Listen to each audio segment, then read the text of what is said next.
Bismillahirrahmanirrahim. Assalamualaikum warahmatullahi wabarakatuh.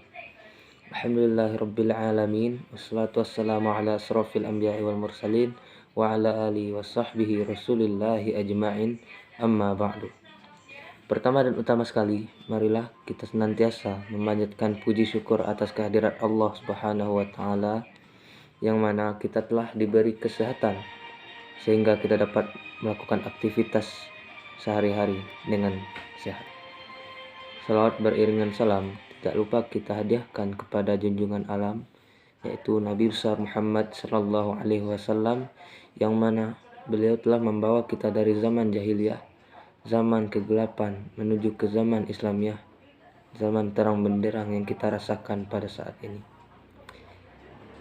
Kita berselawat kepada Nabi Muhammad sallallahu alaihi wasallam dengan mengucapkan lafaz Allahumma sholli ala sayyidina Muhammad wa ala ali sayyidina Muhammad. Baiklah, di dunia ini selalu ada sesuatu yang kita singgah di kehidupan kita, yaitu ujian.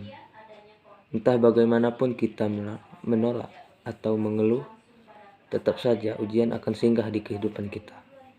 Agar ujian ini bisa berubah jadi pahala dan mengangkat derajat kita, maka jalan satu-satunya adalah dengan bersabar. Dengan bersabar, maka ujian justru akan merubah menjadi anugerah, dan itulah yang menjadi penyebab kebahagiaan kita hidup di dunia dan di akhirat. Ya.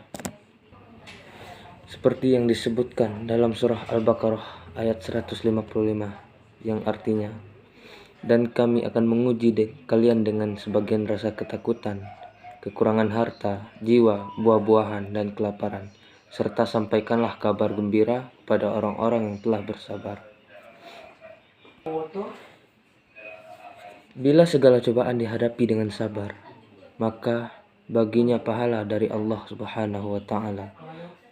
Berkaitan dengan perlunya sikap sabar yang harus diterapkan, maka Nabi Muhammad sallallahu alaihi wasallam bersabda, sabar adalah bagian dari iman, merupakan kepala dari tubuh.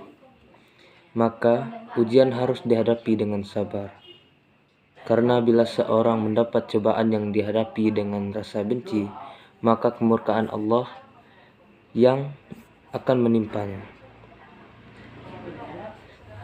Sabar ada 3 bagian, yaitu yang pertama, sabar mematuhi ketaatan, perintah dan larangan Allah Subhanahu wa taala.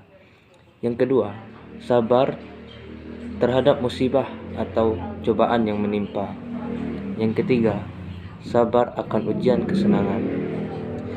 Maksud dari sabar terhadap musibah atau cobaan yang kedua, apabila kita terkena musibah seperti kematian, bencana alam atau sebagainya yang menguji kesabaran kita, maka itu Allah akan meridhoi orang yang sabar.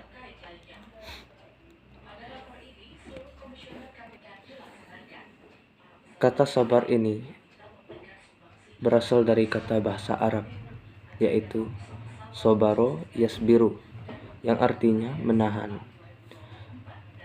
Menahan di sini artinya menahan diri dari kesusahan dan menyiapkan sesuai syariah dan akal, menjaga lisan dari celaan, dan menahan anggota badan dari perbuatan dosa.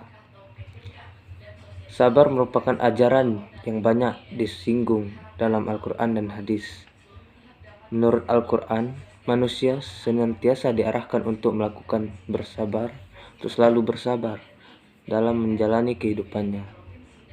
Allah berfirman lagi dalam Quran surah Al-Baqarah ayat 153.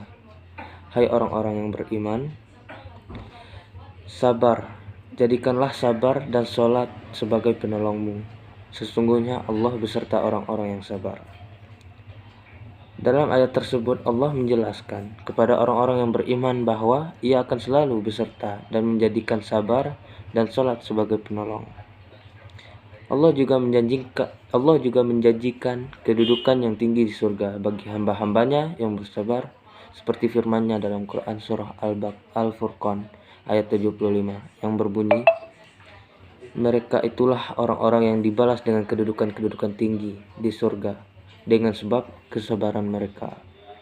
Jadikan sifat sabar sebagai identitas keimanan dan keislaman kita. Ajaklah hati kita untuk meneguhkan keimanan bahwa kesabaran adalah harga mati kekuatan iman dalam diri kita. Demikian ceramah singkat yang saya sampaikan. Lebih dan kurang mohon maaf. Saya tutup dengan wabillahi taufiq wal hidayah. Wassalamualaikum warahmatullahi wabarakatuh.